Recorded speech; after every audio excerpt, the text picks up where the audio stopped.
ုန်းကိုလည်းယူမစင်းနဲ့မက်ဆေဂျာထဲလည်းယူမကြည့်နဲ့ဖုန်းကွန်းတဲ့တွေလည်းလိုက်ရှာမနေနဲ့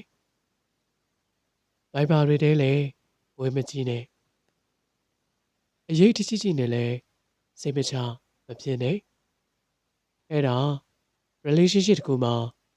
လုံးစရာမလိုအပ်တဲ့အပိုအလုပ်တွေပဲကိုယ်နဲ့နှိုင်းရှင်လိုက်သူမှသူဖြစ်နေတဲ့အခါတယောက်တည်းနဲ့ကိုပြေဆုံးနေပြီတကယ်ဖောက်ပြန်ခြင်းတဲ့လူကသမုခသင်္ကီကို